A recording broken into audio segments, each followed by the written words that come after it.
강남 한복판 초호화 저택에서 서울의 화려한 야경이 내려다 보입니다. 이 웅장한 공간에 채워지지 않는 공허함이 있습니다. 저는 박건우입니다. 대한민국 최고 유통재벌 회장이죠.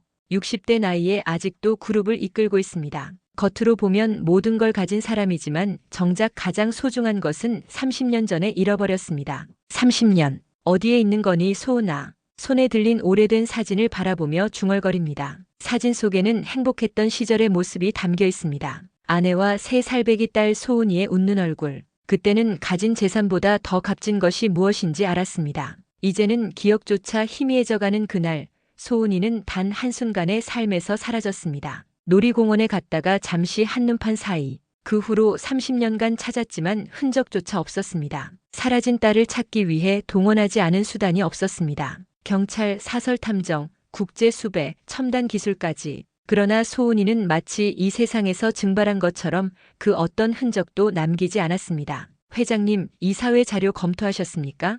비서실장 최미경이 노크를 하고 들어옵니다. 최미경은 20년 넘게 보좌한 사람이지만 마음속 깊은 곳은 절대 보여주지 않았습니다. 아무에게도 보여줄 수 없었습니다. 마치 얼음 갑옷을 두른 것처럼 감정을 드러내지 않는 것이 습관이 되었습니다. 자료는 검토했어. 내일 아침에 의견 전달하지. 차갑게 대답하며 사진을 서랍에 넣습니다. 서랍을 닫는 소리가 텅 빈 서재에 메아리 칩니다. 최미경은 표정을 읽었는지 또 그 사진을 보고 계셨군요라고 말합니다. 대답하지 않았습니다. 굳이 대답할 필요가 없었습니다. 최미경은 한숨을 쉬더니 말을 이었습니다.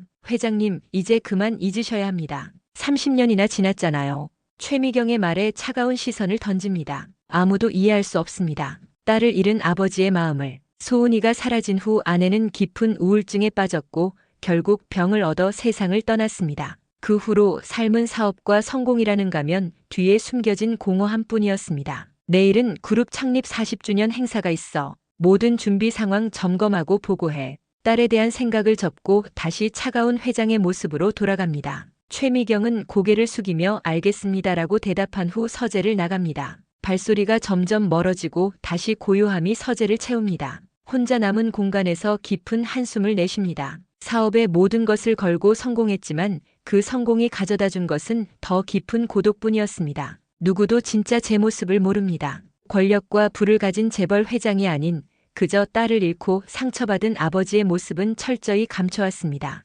갑자기 울리는 전화. 비서실에서 걸려온 전화를 받습니다. 목소리에는 감정을 배제한 채 단호함만 남겨둡니다. 인사팀에서 새 가정부 채용건에 대한 최종 승인이 필요하다고 합니다. 신경 쓸 겨를도 없이 승인하라고 짧게 대답합니다. 일상의 사소한 결정들이 때로는 운명을 바꿀 수 있다는 것을 모른 채 침대에 누워 천장을 바라봅니다. 오늘도 잠들기 전 소은이를 생각합니다. 그리고 매일 밤처럼 조용히 자장가를 흥얼거립니다. 소은이가 가장 좋아했던 그 노래. 어느새 눈가에 맺힌 눈물이 베개를 적십니다. 내일은 또 다른 하루가 시작될 것입니다. 차갑고 냉정한 재벌 회장으로서의 하루. 하지만 누구도 모르는 이 밤의 슬픔은 오직 제 것입니다. 저택 앞에 한 여자가 서 있습니다. 낡은 가방을 들고 있는 모습이 인상적이에요. 제가 사는 호화로운 공간과는 전혀 어울리지 않는 소박한 차림이죠. 경비실에서 신분 확인을 마친 그녀가 이제 저택으로 걸어오고 있습니다. 새로 채용된 가정부라고 합니다. 이름은 김소윤. 20대 중반의 젊은 여성이에요. 최미경이 서류를 들고 와서 보고했죠. 고아원 출신이라고 했습니다. 눈여겨보지도 않은 채 서명만 했어요. 또 하나의 직원, 그 이상도 이하도 아니었습니다. 오늘은 그룹 창립 기념 행사가 있는 날이죠. 바쁜 일정 속에서 가정부 한 명의 첫 출근 따위는 신경 쓸 겨를이 없습니다. 회의를 마치고 행사장으로 이동하는 차 안에서 창밖만 바라봤어요. 늘 그렇듯 마음은 딸 소은이에게 가 있었죠. 행사장은 화려했습니다. 축하객들로 가득 찼어요. 대한민국 재계와 정계의 주요 인사들이 모두 모였죠.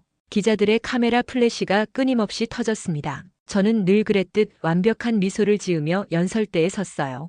우리 그룹이 걸어온 40년의 여정은 도전과 혁신의 역사였습니다. 박수 소리가 행사장을 가득 채웠죠. 모두가 저를 부러워하는 눈빛으로 바라봤어요. 하지만 그들은 몰랐습니다. 이 모든 성공 뒤에 숨겨진 공허함을요. 행사가 끝나고 저택으로 돌아온 것은 밤 10시가 넘어서였습니다. 지친 몸을 이끌고 서재로 향했어요. 그런데 복도를 걷던 중 어디선가 들려오는 작은 콧노래 소리에 발걸음을 멈췄죠.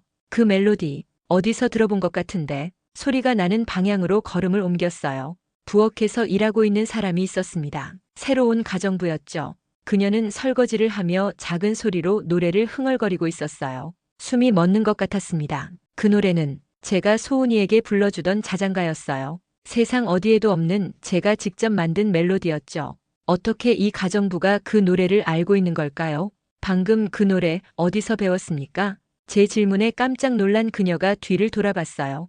큰 눈에 당황한 기색이 역력했죠. 아, 회장님, 죄송합니다. 제가 노래를 불러서 방해했나요? 그녀의 얼굴을 제대로 본 순간 가슴이 쿵 내려앉는 느낌이었습니다. 어딘가 낯익은 얼굴이었죠. 마치 오래전에 본 적이 있는 것처럼. 하지만 확신할 수는 없었어요. 아니요, 방해되지 않았습니다. 그 노래가 궁금해서요. 누구에게 배웠습니까?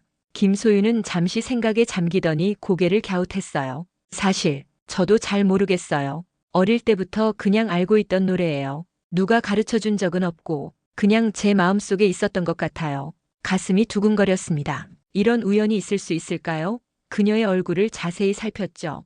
아내를 닮은 것 같기도 했습니다. 세월이 많이 흘렀지만 소은이라면 지금 이 나이쯤 되었을 거예요. 혹시 고아원에서 자랐다고 했죠? 네, 그렇습니다. 아기 때부터 고아원에서 자랐어요. 부모님에 대해서는 아는 게 없죠.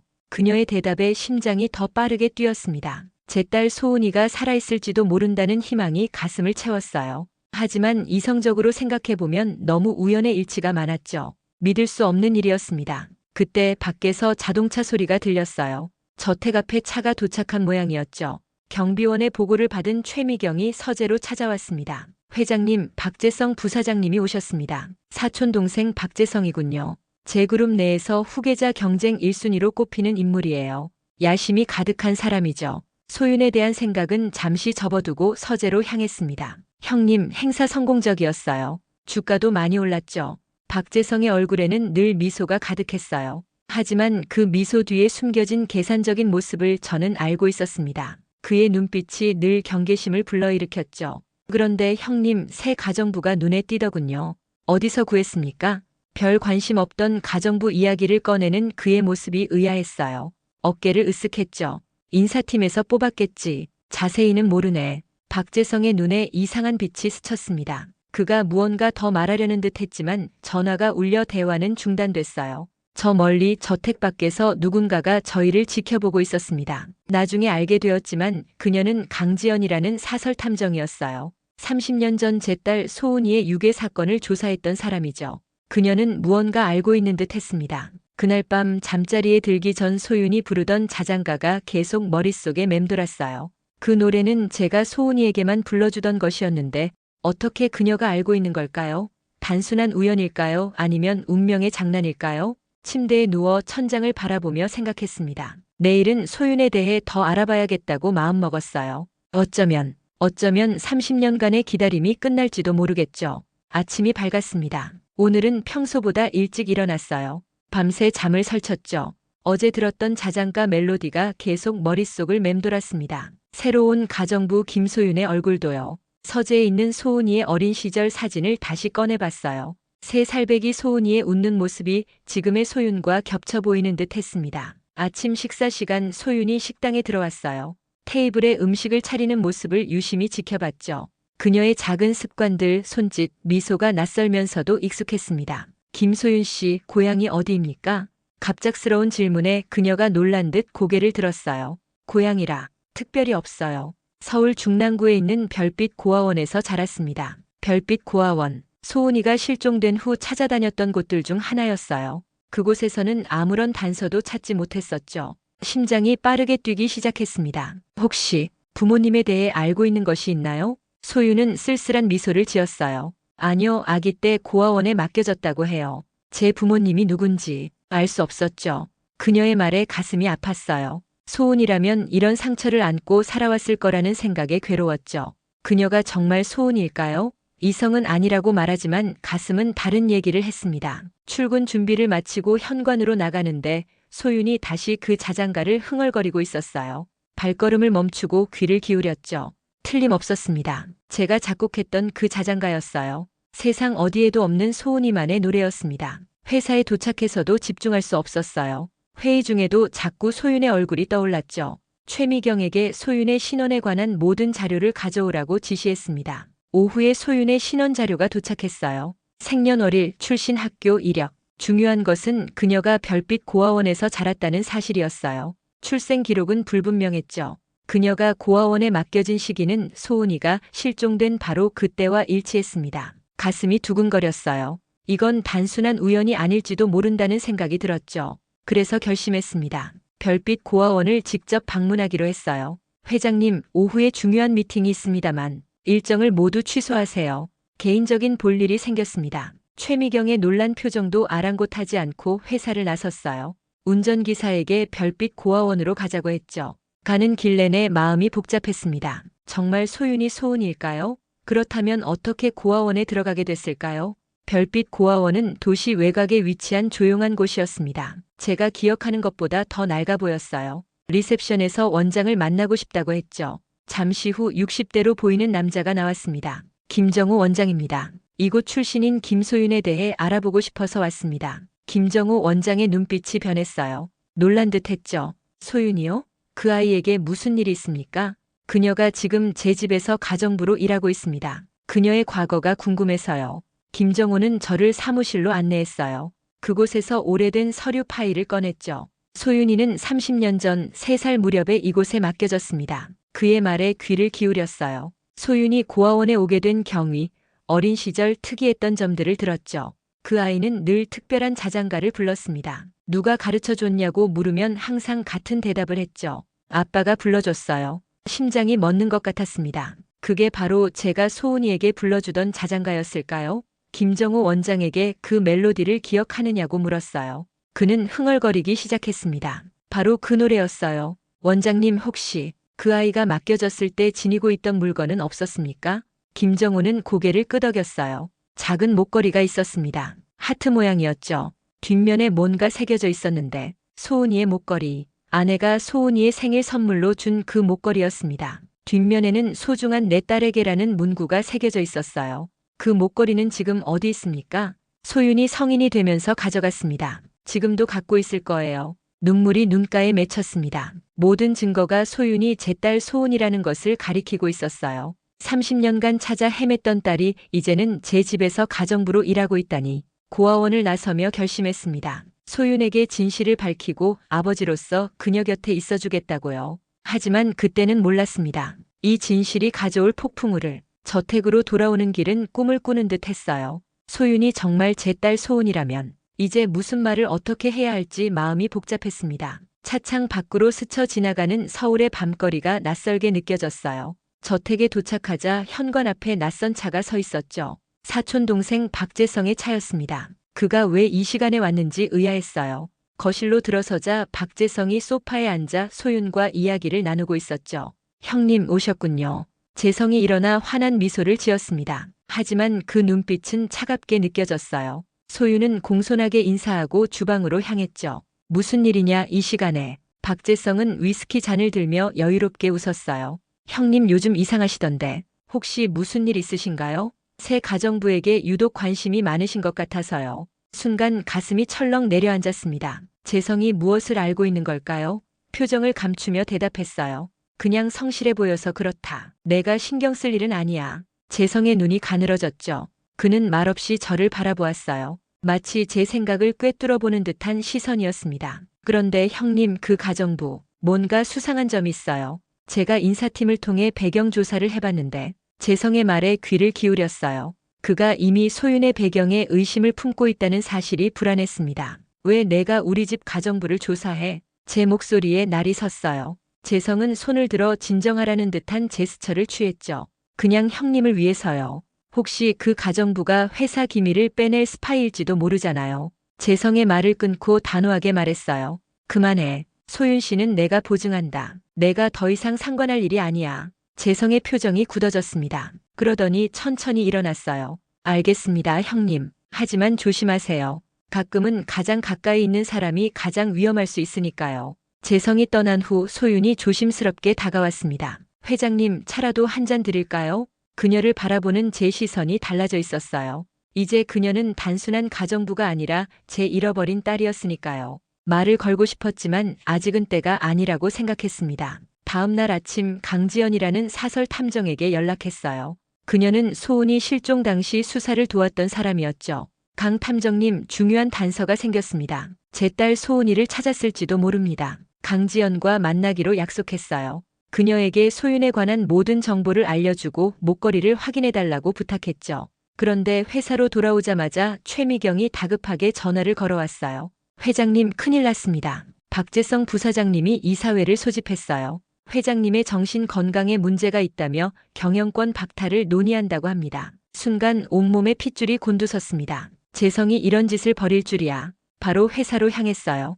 형님, 요즘 형님이 이상해요. 30년 전에 실종된 딸을 갑자기 찾았다며 가정부를 의심하시고 이사들이 수군거리는 소리가 들렸습니다. 저는 침착하게 대응했어요. 내 개인적인 일을 회사 일과 혼동하지 마라. 내 판단력에는 아무 문제가 없어. 간신히 그날의 위기를 모면했지만 재성이 쉽게 물러서지 않을 거라는 것을 알았어요. 그는 언제나 그룹 경영권을 탐내왔죠. 저녁 저택으로 돌아와 보니 소윤이 현관을 청소하고 있었습니다. 목에 걸린 작은 목걸이가 눈에 띄었어요. 바로 그것이었죠. 소은이의 목걸이였습니다. 소윤 씨, 그 목걸이 특별한 의미가 있나요? 소윤이 손으로 목걸이를 만지작거렸어요. 이건 제가 고아원에 있을 때부터 가지고 있던 거예요. 제 부모님이 남겨주신 유일한 물건이라고 해요. 가슴이 아팠습니다. 그녀에게 진실을 말하고 싶었지만 아직은 때가 아니었어요. 그날 밤 강지연으로부터 전화가 왔습니다. 그녀의 목소리가 흥분으로 떨렸어요.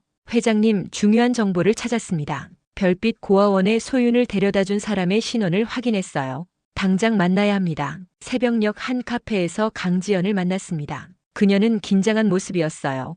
테이블 위에 노트북과 서류 몇 장을 펼쳤죠. 회장님, 이것 보세요.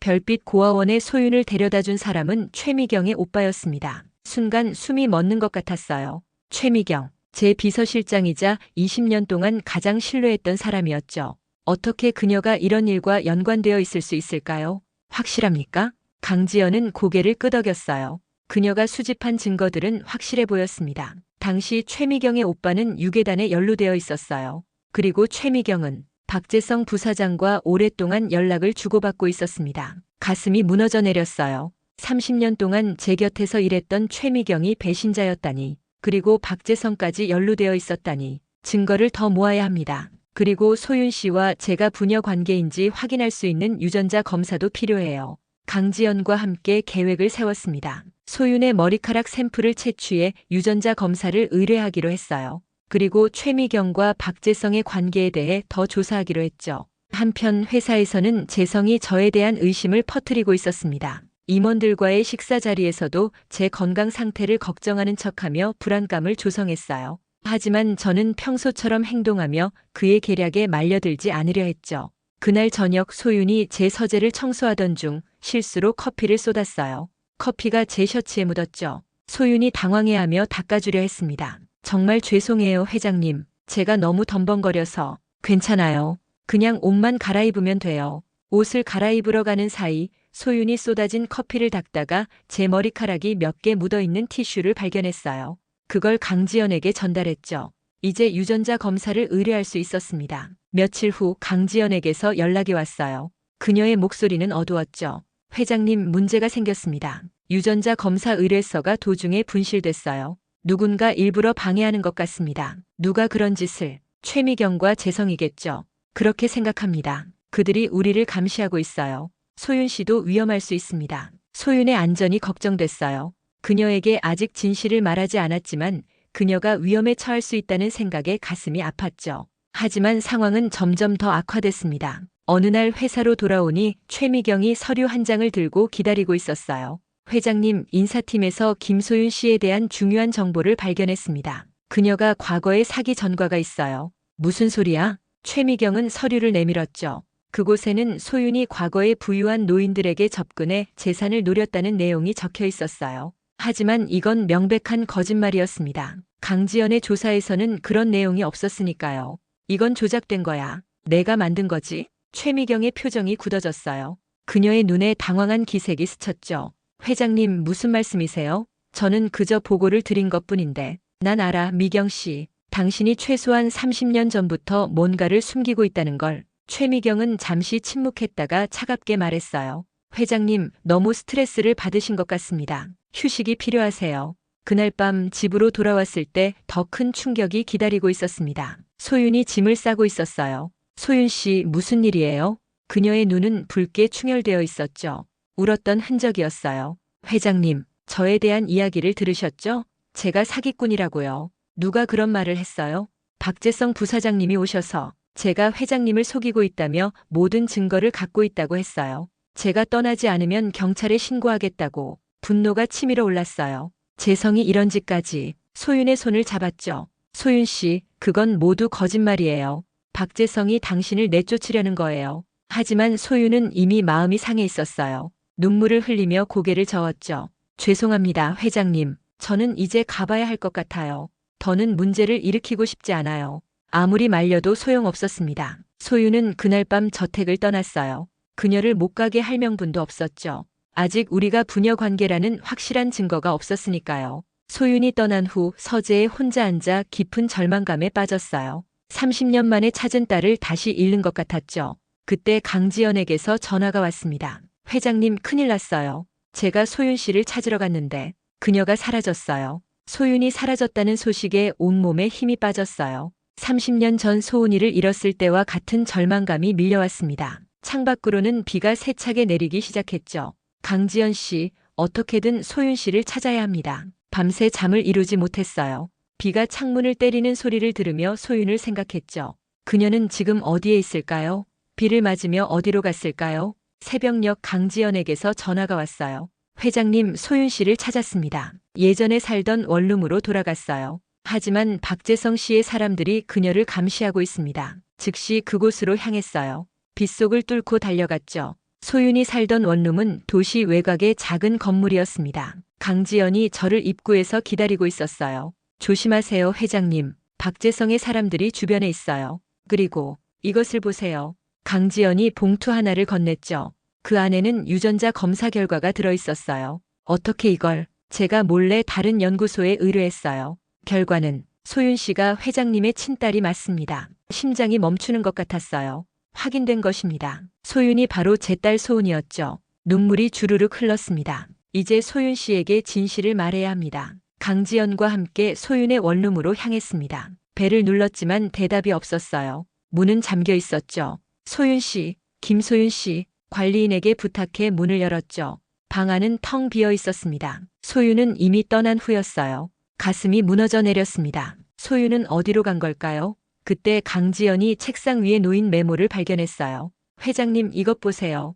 별빛 고아원 주소예요. 소윤이 자라온 고아원. 그녀는 그곳으로 간 것 같았어요. 바로 차를 돌려 별빛 고아원으로 향했습니다. 빗줄기는 점점 더 거세졌어요. 고아원에 도착했을 때는 이미 밤 10시가 넘었습니다. 김정우 원장은 놀란 표정으로 저희를 맞았어요. 박 회장님, 이 늦은 시간에 무슨 일이십니까? 소윤 씨, 아니, 제 딸 소은이가 여기 왔나요? 소윤이가 회장님 딸이라고요? 그런데 소윤이는 오지 않았어요. 실망감에 한숨을 내쉬었어요. 그런데 그때 고아원 뒤편에서 노래소리가 들려왔어요. 그 멜로디, 바로 자장가였죠. 저기서 노래가. 비가 쏟아지는 마당에 소윤이 서 있었습니다. 비에 흠뻑 젖은 채로요. 그녀는 자장가를 흥얼거리며 하늘을 바라보고 있었어요. 소윤 씨, 제 목소리에 소윤이 돌아봤어요. 그녀의 눈에는 눈물이 가득했죠. 회장님, 왜 오셨어요? 저는 더 이상 회장님께 폐를 끼치고 싶지 않아요. 소윤에게 다가가 그녀의 어깨를 잡았어요. 소윤 씨, 아니, 소은아, 넌 내 딸이야. 소윤의 눈이 커졌어요. 놀라움과 혼란이 교차하는 표정이었죠.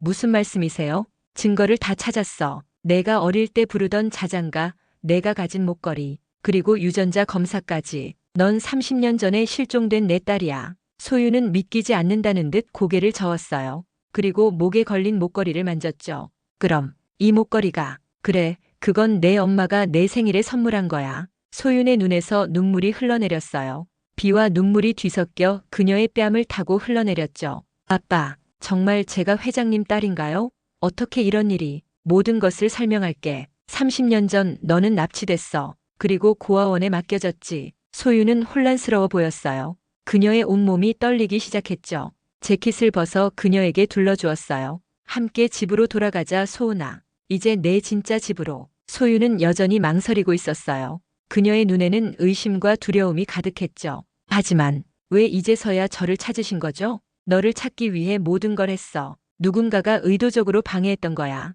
소은이의 얼굴에 조금씩 감정이 번졌어요.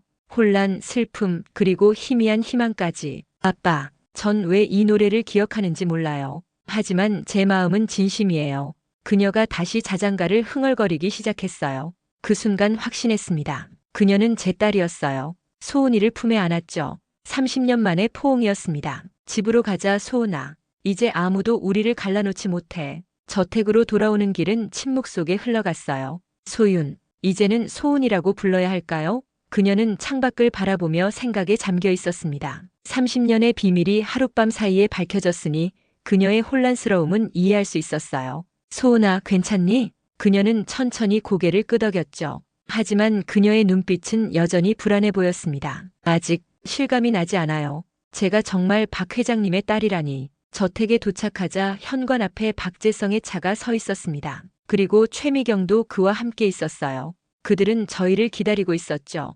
형님 돌아오셨군요. 그리고 소윤 씨도 함께. 소은아, 내 방으로 가 있어. 내가 이따 찾아갈게. 소은이는 불안한 눈빛으로 저를 바라보았어요. 그러나 고개를 끄덕이고 계단을 올라갔죠. 저는 박재성과 최미경을 서재로 안내했습니다. 무슨 일이냐? 박재성은 서류 봉투를 내밀었어요. 유전자 검사 결과입니다, 형님. 소윤 씨와 형님의 유전자를 비교한 결과예요. 봉투를 열었어요. 그 안에는 소은이와 제가 혈연 관계가 아니라는 결과가 담겨 있었죠.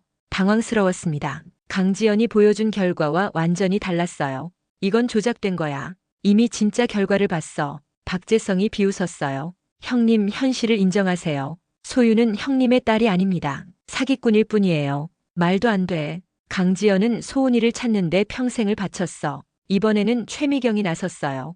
회장님, 강지연 씨의 과거를 아세요? 그녀는 사기로 체포된 적이 있습니다. 그들의 말이 사실일까요? 잠시 혼란스러웠어요. 하지만 곧 정신을 차렸죠. 이것은 그들의 또 다른 계략이었습니다. 넌 30년 전부터 이 일에 연루돼 있었지, 미경 씨? 최미경의 표정이 굳어졌어요. 무슨 말씀이세요? 너의 오빠가 소은이를 고아원에 데려다 줬다는 사실을 알아. 최미경은 잠시 침묵했다가 차갑게 웃었어요. 증거가 있으신가요, 회장님? 그때 서재 문이 열리며 강지연이 들어왔습니다. 그녀의 손에는 녹음기가 들려 있었어요. 증거가 바로 여기 있습니다. 강지연이 녹음기를 재생했어요. 그 안에는 최미경과 박재성의 대화가 담겨 있었죠. 그들이 소은이의 정체를 알게 된 후 어떻게 유전자 검사 결과를 조작하고 소은이를 내쫓을 계획을 세웠는지 모든 내용이 담겨 있었습니다. 이게 다 무슨... 박재성의 얼굴이 창백해졌어요. 최미경도 당황한 기색이 역력했죠. 30년 전 박재성 씨는 회장님의 자리를 노리고 있었죠. 그래서 최미경 씨의 오빠를 매수해 소은이를 납치하게 했습니다. 강지연의 설명에 분노가 치밀어 올랐어요. 박재성과 최미경을 노려보았죠. 이게 사실이냐? 최미경은 침묵했지만 박재성은 갑자기 폭발했어요. 그래, 사실이야. 하지만 그때는 어쩔 수 없었어. 형님은 항상 모든 것을 가졌지. 박재성의 고백에 가슴이 무너져 내렸어요. 가족이라고 믿었던 사람이 이런 짓을 했다니. 경비원을 불러 그들을 데려가게 했어요. 경찰에 신고했죠. 그들이 끌려나가는 모습을 보며 복잡한 감정이 밀려왔습니다. 그때 소은이가 서재 문 앞에 서 있었어요. 그녀는 모든 것을 들은 듯 했죠. 그래서 제가 납치된 거였군요. 소은아, 그녀에게 다가가 안아주었어요. 우린 서로의 품에서 오랫동안 울었죠. 30년의 아픔, 그리고 드디어 찾아온 진실의 순간이었습니다. 이사회가 긴급 소집됐어요. 박재성의 범죄 사실이 알려지면서 그의 모든 권한이 박탈됐죠. 최미경도 회사에서 쫓겨났고요. 하지만 더 중요한 것은 제가 드디어 딸을 찾았다는 사실이었습니다. 그날 밤 소은이와 함께 오래된 가족 앨범을 보았어요. 그녀의 어린 시절 사진, 엄마와 함께 찍은 사진들. 소은이는 눈물을 흘리며 그 사진들을 바라보았죠. 엄마는 어떤 분이셨어요? 너를 너무나 사랑했어. 내가 사라진 후 엄마는 큰 충격을 받았지. 소은이의 눈에 슬픔이 깃들었어요. 알지 못했던 엄마에 대한 그리움이었죠. 죄송해요, 아빠. 제가 좀 더 일찍 기억해냈더라면. 아니야, 소은아. 내 잘못이 아니야. 이제 우리는 다시 시작할 수 있어. 따뜻한 봄 햇살이 저택 정원을 비추는 오후입니다. 3개월이 지났어요. 세상은 많이 달라졌죠. 박재성과 최미경은 납치 및 사기 혐의로 구속됐습니다. 그룹 내부도 큰 변화가 있었어요. 하지만 그 어떤 변화보다 소중한 것은 소은이를 되찾은 일이었죠. 소은아, 이 사진 기억나니? 정원 벤치에 앉아 소은이와 함께 오래된 사진첩을 보고 있어요. 그녀는 이제 박소은이라는 이름을 되찾았습니다. 적응하는 데 시간이 걸렸지만 이제 그녀도 자신의 진짜 정체성을 받아들이기 시작했어요. 이게 제가 3살 때인가요? 사진 속에는 놀이공원에서 찍은 우리 가족의 모습이 담겨 있었죠. 그날이 바로 소은이가 실종된 날이었습니다. 그 사진을 마지막으로 우리 가족은 산산조각 났었죠. 그래, 내가 사라지기 직전에 찍은 사진이야. 소은이의 눈에 눈물이 맺혔어요. 그녀는 잃어버린 어린 시절을 아직도 기억하지 못합니다. 하지만 자장가와 목걸이는 그녀의 몸과 마음에 깊이 새겨져 있었죠. 아빠, 저 엄마에 대해 더 알고 싶어요. 소은이의 말에 가슴이 따뜻해졌습니다. 사진첩 뒤쪽으로 페이지를 넘겼어요. 그곳에는 아내의 사진들이 가득했죠. 내 엄마는 정말 아름다운 사람이었어. 마음도 외모도. 너는 엄마를 많이 닮았단다. 소은이는 엄마의 사진을 물끄러미 바라보았어요. 그리고 자신의 얼굴을 만져보았죠. 이제 소은이는 법적으로도 제 딸로 인정받았어요. 유전자 검사 결과 소유권 문서 모든 것이 정리됐죠. 그녀는 이제 박건우 그룹의 상속자로서 공식적인 자리를 얻게 되었습니다. 오늘은 특별한 날이에요. 소은이가 처음으로 회사에 방문하는 날이죠. 소은이는 긴장한 듯 했어요. 아빠, 저 잘할 수 있을까요? 저는 경영에 대해 아는 게 없는데. 걱정 마, 천천히 배우면 돼. 내가 얼마나 똑똑한지 난 알고 있어. 소은이는 경영학을 전공하다 휴학한 상태였어요. 가정부로 일하며 학비를 모으고 있었죠. 이제 그녀는 학교로 돌아가 공부를 마치기로 했어요. 강지연이 저택에 도착했습니다. 그녀는 이제 소은이의 경호를 담당하게 됐죠. 박재성의 공범들이 아직 모두 검거되지 않았기 때문에 소은이의 안전이 걱정됐거든요. 준비됐나요? 이사회 시간이 거의 다 됐습니다. 소은이가 긴장한 듯 저를 바라봤어요. 저는 그녀의 손을 꼭 잡아주었죠. 함께하면 괜찮을 거야. 회사에 도착했을 때 임원들이 모두 로비에서 기다리고 있었어요. 그들의 눈에는 호기심과 의심이 섞여 있었죠. 소은이를 바라보는 시선이 부담스러웠을 테지만 그녀는 당당하게 걸어 들어갔어요. 여러분, 오늘 제 딸 박소은을 소개합니다. 30년 전 납치됐던 제 딸이 드디어 돌아왔습니다. 회의실에 놀라움의 물결이 퍼졌어요. 소은이는 떨리는 목소리로 인사했죠. 안녕하세요, 박소은입니다. 아직 많이 부족하지만 열심히 배우겠습니다. 회의가 끝나고 저택으로 돌아오는 길, 소은이의 표정이 밝아졌어요. 생각보다 괜찮았어요, 아빠. 그래, 넌 정말 잘했어. 저택에 도착하자 소은이는 정원으로 향했어요. 그곳에는 그녀가 직접 심은 꽃들이 피어나고 있었죠. 예전에 가정부로 일할 때 관리하던 정원이었습니다. 아빠, 이제 저 정말 집에 돌아온 느낌이에요. 소은이의 말에 가슴이 뭉클해졌습니다. 30년의 기다림이 끝났어요. 이제 우리는 새로운 시작을 맞이하게 됐죠. 소은아, 나 어디 안 갈 거야. 소은이의 눈에 미소가 번졌어요. 그리고 작은 목소리로 자장가를 흥얼거리기 시작했죠. 여러분, 이 감동적인 이야기 어떠셨나요? 오늘도 시청해주셔서 감사합니다. 좋아요 꼭 눌러주시고 알림 설정도 꼭 해주세요. 여러분의 댓글도 기다리고 있을게요. 다음 영상에서 또 만나요.